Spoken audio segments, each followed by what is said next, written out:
Waziri wa taifa la Israeli ndugu Benjamin Netanyahu amekuja hadharani na video yake ambayo sasa hivi amekuja kufuta zile kelele ambazo zilikuwa zimesambaa sana kwenye mitandao ya kijamii ya kwamba inawezekana ameshapoteza uhai, na video ambayo ilikuwa imeonekana kwa mara ya kwanza ilikuwa ni AI baada ya watu kuhisi kuna vidole 6 vimeonekana kwenye video hiyo. Sasa siku ya jana ilikuwa ni siku ambayo ametembelea moja ya restaurant moja nchini Israeli inayofahamika kwa jina The Sataf, moja ya restaurant kubwa sana nchini humo, ambapo pitia restaurant hiyo pia waliposti caption anasema tuna furaha sana kumhudumia waziri na ofisi yake kwa ujumla.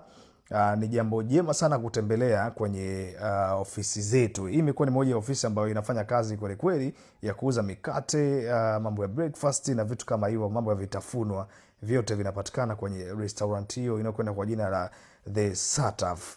Sasa changamoto kubwa ambayo imekuja kuibuka pia kupitia video ambayo imeachiwa, watu wengi wameendelea kusema bado ni AI kwa sababu ya pictures ama video ambavyo imekaa. Watu wamekuja hadharani na kusema hii sio video halisi bali ni AI.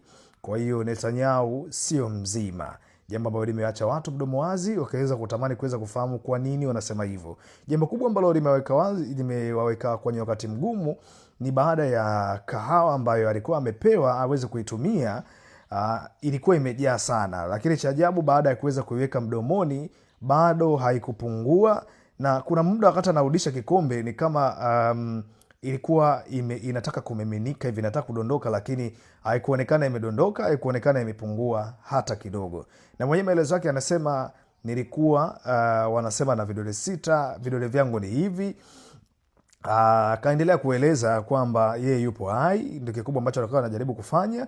Lakini kwenye picha ambazo zimepostiwa pia kwenye page ya The Sataf katika Instagram account zao, imeonyesha point of view ya kamera ikiwa inamrekodi, picha moja akiwa ameshika kikombe anakunywa hiyo kahawa na vitu kama hivyo. Sasa uvumi bado umeendelea kuwa mgumu sana kuweza kuthibitisha moja kwa moja ya kwamba hii ni AI, lakini kwa video ambayo imeachiwa inaonyesha wazi ya kwamba sio AI na Benjamin Netanyahu yupo hai, anaendelea vizuri kabisa na anaendelea kupiga kazi. Japokuwa watu wanaendelea kuuliza maswali, kama yupo hai imewezekana vipi kukaa siku zote hizi hatujasikia akipiga simu kwa rais wa Marekani Donald Trump, kwa sababu imekuwa ni jambo la kawaida kwake kuweza kufanya hivyo siku zote. Kwa nini wakati huu umekuwa mgumu kweli kweli kwake yeye kuweza kuonekana hadharani, na hata baada ya video ya kwanza kuonekana na vidole 6 na watu kuanza kusema ni AI, sasa hivi yanabaki maswali mengine pia, namna ambavyo kahawa ilikuwa imeshikiliwa isiweze kumwagika hata kidogo,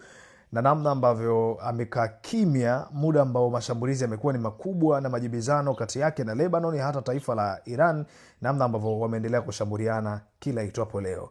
Lakini majibu yote yatakuja hadharani kwa sababu picha mbalimbali zimeanza kusambaa kwamba inawezekana yupo salama, lakini ni sababu za hapa na pale ndo zinamfanya aweze kuwa kimya. Kama itakuwa hivyo hatujajua, na upande wa Irani wao wameweka wazi ya kwamba kiongozi wao yuko salama, anaendelea vizuri, japokuwa naye tangia ametangazwa bado hajaweza kuonekana hadharani.